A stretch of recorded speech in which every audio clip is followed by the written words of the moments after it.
Obama's speech was not well received in the Middle East. It was met pretty much with a shrug in the Middle East. What he did was he suggested a role that America could play, and there are several reasons why it was met with a shrug there.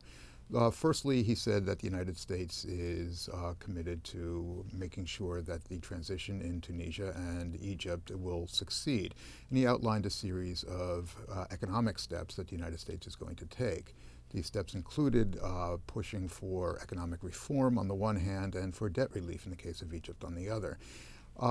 There are several problems with what he was calling for. First of all, he called for a $1 billion debt relief for Egypt, which sounds sizable, but Egypt's debt to the United States is about $10 billion. Add into that the fact that Egypt usually makes about $12 billion a year off its tourist industry, which has come pretty close to collapsing in the recent period. The Ministry of Tourism itself predicts that there is going to be a 25% slump in tourist revenues this year. It's probably going to be way over that. So the debt relief that Obama is promising is going to be swallowed up very, very quickly. In terms of the economic reform, there's two problems with what he's doing. He has said that he would like to invite the IMF and the World Bank in to look over Egyptian finances, to liberalize trade, to further the privatization, and so on and so forth. The problem is that they've been down that road before. As a matter of fact, you can say that the rebellions were rebellions against those very policies. The Egyptian population, there's a large unemployment rate amongst particularly the youth population. Many of the guarantees in terms of education and healthcare have gone by the board.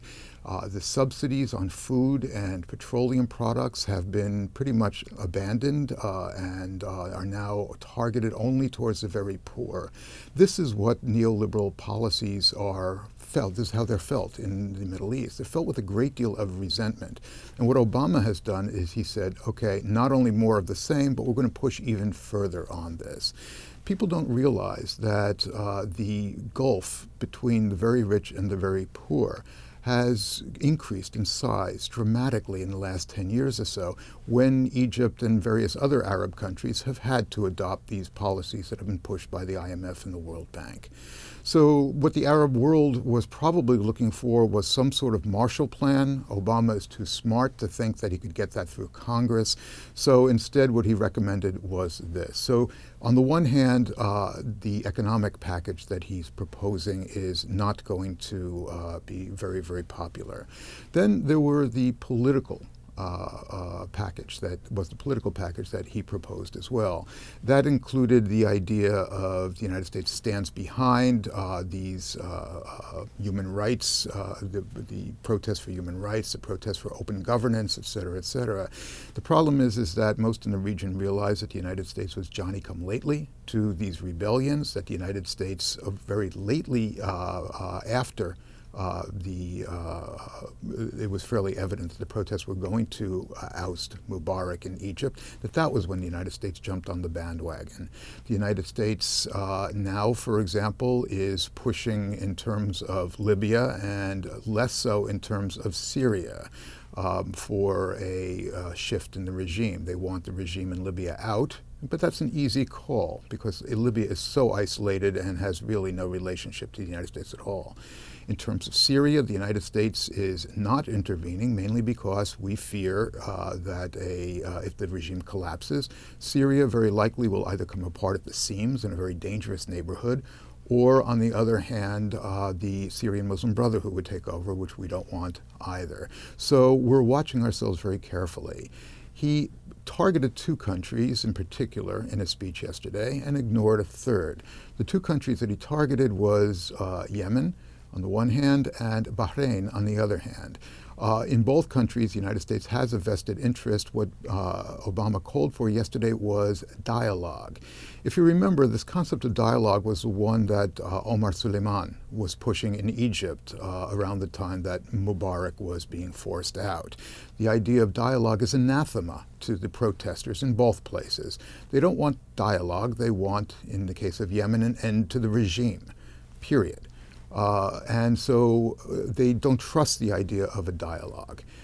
There are multiple opposition movements in both places. The more radical in Bahrain are calling for a republic as opposed to a monarchy, which it now is. In Yemen, the protest movement that's the equivalent to the protest movement that took place in Egypt is calling for the end of the entire system, not for negotiations with the system. They want Saleh to go unconditionally. The one country that Obama did not mention in his remarks yesterday was Saudi Arabia. Saudi Arabia is now in occupation of Bahrain. Saudi Arabia has met its own protesters with a great deal of repression. It's pretty much well known in the region that the United States is a straw man when it comes to pushing for reform in Saudi Arabia. So again, this sort of undercuts the overall message that Obama was attempting to send. The third reason why this was met with silence in the Middle East was the last part of the speech pertaining to the Israel-Palestine conflict. And that part was guaranteed to satisfy no one. I understand why Obama had to put that in. Initially, I heard that it was not intended to be in the speech. But when Benjamin Netanyahu comes to the United States and addresses Congress, the ball is in his park. He's the one who's setting the agenda, and therefore that would put Obama on the defensive.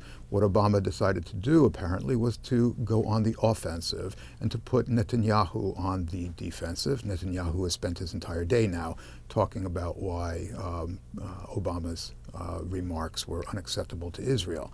But Obama's remarks basically satisfied no one. On the one hand, he said that the starting point for negotiations should be the 1967 borders. Netanyahu pointed out yesterday that this was in contrary to what George W. Bush had promised him, probably a very ill-fated or ill thought out policy on the part of George W. Bush, who actually said that Israel can't be expected to go back to the 1967 borders. On the other hand, the Obama said that the United States will not support the call in the United Nations for sovereignty for Palestine, that the Palestinians are the only way that they will be able to achieve sovereignty will be in direct negotiations with the Israelis. This, of course, really angered the Palestinians, who are at this point they need a two-thirds vote in the General Assembly. They're not going to be able to get it through the Security Council because of the American veto, but they need a two-thirds vote in the General Assembly for a Unity for Peace resolution. They have approximately 60% at this time, so it looks fairly likely that it will go through the General Assembly. If it does go through the General Assembly, this really undercuts the Israeli position in terms of the territories. The territories are no longer disputed. They're part of a sovereign state if this goes through. And the Palestinians will be able to avail themselves of all the opportunities that are open for sovereign states. They could take their problems or their concerns to the International Court of Justice, for example. As a national movement, they couldn't, but as a sovereign state, they can. They could participate in international human rights conferences and human rights organizations, which undoubtedly could lead to condemnation of Israeli policies.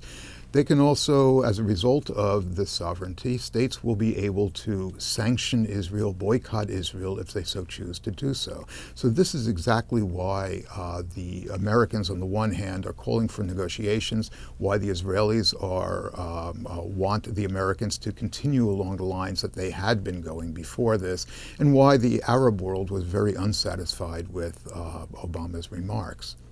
The final thing, though, is more abstract. It has to do with the question of American power and American ability to deliver on anything within the region. In the 1970s, the president of Egypt, Anwar Sadat, said that he was going with the Americans because the Americans hold, quote, 99% of the cards in the region. This is no longer the case. Nobody thinks the Americans hold 99% of the cards in the region. Obama certainly doesn't, since he's calling now for an expanded European role in the region, particularly financial role in the region. But the American position has been eroded ever since the Iraqi invasion, ever since the emergence of Turkey and Iran as key players, regional players. And we can see the erosion of the American position in the Palestinian reconciliation talks. the fact that Hamas and Fatah have gotten together in spite of America's wishes demonstrates the fact that America just doesn't have the clout that it once had. In terms of that reconciliation, both Fatah and Hamas are dinosaurs. Fatah was founded in the 1950s, Hamas in the 1980s, when they had this wave of Islamist organizations. They are confronted now with uprisings not only taking place throughout the Arab world that are popular in nature, but also large-scale demonstrations that have taken place in the territories in which Palestinians have demanded this reconciliation. They're looking now at what's gone on in Tunisia and Egypt, what's going on in Yemen, what's gone on in Syria. They're looking around and getting very, very nervous. They see that the United States doesn't have the power that it once had. So what they're trying to do now is to strike a deal with their own population by doing this, whatever the United States believes.